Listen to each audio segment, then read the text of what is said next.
കലോത്സവ വിശേഷത്തിലേക്ക് പോകുമ്പോൾ കലവറയിലേക്ക് തന്നെ പോവാം അല്ലേ. രാവിലെ എന്താണ് ബ്രേക്ക്ഫാസ്റ്റ് എന്ന് നമുക്കൊന്ന് നോക്കാം. ഓരോ ദിവസവും വ്യത്യസ്ത വിഭവങ്ങളാണ്. കലവറയിൽ നിന്ന് അർജുൻ കല്യാണും റോഷ്നിയും ഉണ്ട്. അർജുൻ കല്യാൺ, റോഷ്നി, കൊള്ളാം. എന്തായാലും നമ്മൾ ഇന്നലെ എടുത്തൊരു തീരുമാനമാണ്. ഒരു പ്രേക്ഷകൻ പറഞ്ഞു, നമ്മളത് നടപ്പാക്കി. തലയിൽ നമ്മൾ ക്യാപ്പൊക്കെ ഇട്ട് ഒരു തലമുടി പോലും അതിൽ വീഴരുത് എന്നുള്ള ഒരു ഇതിലാണ്. അത് കൊള്ളാം, അതിന് അഭിനന്ദനങ്ങൾ. ആദ്യം തന്നെ ഇതൊരു മാതൃകാപരമായ നീക്കമാണ്. കലവറയിൽ കയറുന്ന എല്ലാവരും അത് പാലിക്കുക തന്നെ വേണം കേട്ടോ. പിന്നെ അനാവശ്യമായിട്ട് കലവറ കയറാതിരിക്കുക നല്ലത്. അപ്പോൾ റോഷ്നി, അർജുൻ, ഇന്നെന്താണ് കലവറയിലെ വിഭവങ്ങൾ? ഇന്ന് പഴയിടം ഒരുക്കി വെച്ചിരിക്കുന്ന സർപ്രൈസുകൾ എന്താണ്? പോരട്ടെ.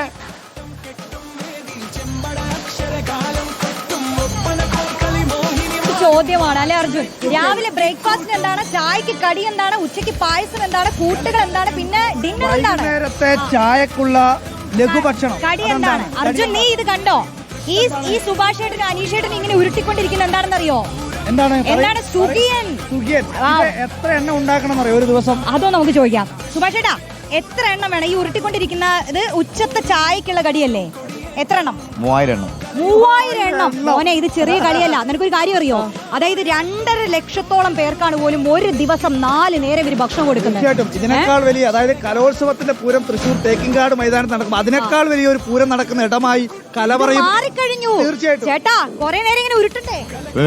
ഇത് കൈ കഴിക്കില്ലേ? ഇല്ല. നിങ്ങൾക്ക് ഈ ഇടവേളകളിൽ ഒരു എൻജോയ്മെന്റ് എന്താ? ഇടവേളകൾ ഉണ്ടോ നിങ്ങൾക്ക് യഥാർത്ഥത്തിൽ? തമാശ പറയും, ചിരിക്കും, കളിക്കും, പാട്ട് മൂളും. സുഭാഷ് ചേട്ടനെ കണ്ടാൽ അറിയാം ഒരു പാട്ടുണ്ട് കയ്യിൽ. ചേട്ടാ പോരട്ടെ, നമുക്ക് ഇതിന്റെ ഇടയിൽ ഒരു പാട്ടൊക്കെ വേണ്ടേ? വേണം. അത് ചോദിച്ചാലിപ്പം എന്റെ പുരയ്ക്കകത്തു വരാൻ ഞാൻ പോരാത്തവനാണേ, എന്റെ കൂടൊന്നിരിപ്പാനും ഞാൻ പോരാത്തവനാണേ, എന്റെ പുരയ്ക്കകത്തു വരാൻ ഞാൻ പോരാത്തവനാണേ, എൻ്റെ കൂടൊന്നിരിപ്പാനും ഞാൻ പോരാത്തവനാണേ. ഒരു വാക്കുമതി എനിക്കതു മതിയേ, ഒരു വാക്കുമതി എനിക്കതു മതിയേ, എൻ്റെ പുരയ്ക്കകത്തു വരാൻ ഞാൻ പോരാത്തവനാണേ, എൻ്റെ കൂടൊന്നിരിപ്പാനും ഞാൻ പോരാത്തവനാണേ. ഒറ്റ കാര്യം, അതായത് ഈ പാട്ട് പാടുമ്പോൾ ആ താളം കൂടി അതിന്റെ പാട്ട് ഈ പണി വേഗത്തിലാക്കും. അനീഷേട്ടാ, സുഭാഷ് ചേട്ടന്റെ പാട്ട് എങ്ങനെയുണ്ട്? സൂപ്പർ പാട്ട് ഇല്ലേ? അപ്പൊ നീക്കൊക്കെ നിങ്ങളുടെ എൻജോയ്മെന്റ് അല്ലേ? ഇതേ നോക്ക് അർജു, അവിടെ സാമ്പാർ ഇളക്കിക്കൊണ്ടിരിക്കുന്നു. അപ്പുറത്ത് നമ്മുടെ പായസം ഉണ്ട്. നമ്മുടെ പഴയിടത്തിന്റെ മകൻ യദു. പായസം അറിയാൻ എക്സൈറ്റ്മെന്റ് ഇല്ലേ?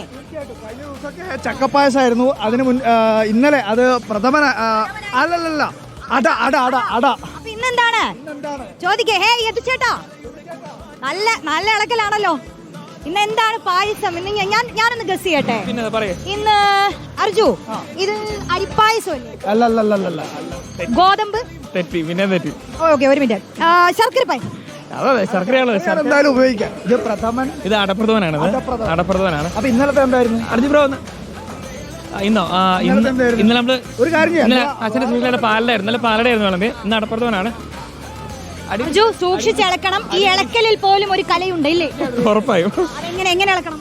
അത് അടിയിൽ പിടിക്കാതെ, ചോട്ടിൽ പിടിക്കാത്ത രീതിയിലാണ് ഇളക്കാനായിട്ട്. ഇപ്പൊ ശരിക്കും പറഞ്ഞാൽ അട വെന്ത് കിടക്കുന്ന സമയമാണ്, പാല് ചേർത്ത സമയമാണ്. ഈ 2 മിനിറ്റ് ഫിനിഷ് ചെയ്യും. ഈ സമയത്ത് നോക്കി കണ്ട് ഇളക്കില്ലേ ചോട്ടി പിടിക്കാൻ ചാൻസ് ഉണ്ട്. ഞാൻ ഇളക്കിക്കോളാം. എത്ര ഉരുളി വെക്കണം നമുക്ക് ഉച്ചത്തെ ഭക്ഷണം കഴിക്കാൻ? 6 വാർപ്പിൽ പായസം മാത്രം വയ്ക്കും. ഒരു വാർപ്പിൽ 350 ലിറ്ററാണ്. ഏതാണ്ട് 2500-2200 ലിറ്റർ പായസം നമ്മൾ ഇന്ന് 18000 പേർക്ക് വിളമ്പാനായിട്ട് വയ്ക്കുന്നുണ്ട്. ഉച്ചയ്ക്ക് 18000 പേർക്കാണ് ഉച്ചയ്ക്ക് സദ്യ വിളമ്പുന്നത്. രാവിലെ ബ്രേക്ക്ഫാസ്റ്റ് 5000, രാത്രിയിലെ ഡിന്നറും 5000. നിങ്ങള് 80 പേരല്ലേ? 78-80 പേര്. 78-80 പേര് നിന്ന് രാവിലെ അങ്ങ് തുടങ്ങുന്നതാണ്. ഞാൻ ഉറങ്ങുന്നില്ലല്ലോ, രാത്രി 24 അവസാനിക്കുന്നില്ലല്ലോ അല്ലേ അർജു? അല്ല, ഞാൻ ചോദിക്കുന്നത്, എനിക്കൊരു കൺഫ്യൂഷൻ ഉള്ളത്, നിങ്ങൾ ഉറങ്ങാറുണ്ടോ?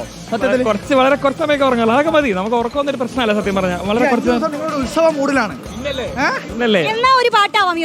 ഞാൻ പാട്ട് പാടില്ല. യഥാർത്ഥത്തിലെ ഈ കലകളിൽ പ്രധാനപ്പെട്ട ഒരു കല കൂടിയാണ് ഈ നളപാചകം. ഈ കലയിലാണ് നമ്മൾ പ്രാവീണ്യം തെളിയിച്ചത്. നളപാചകം അല്ലേ?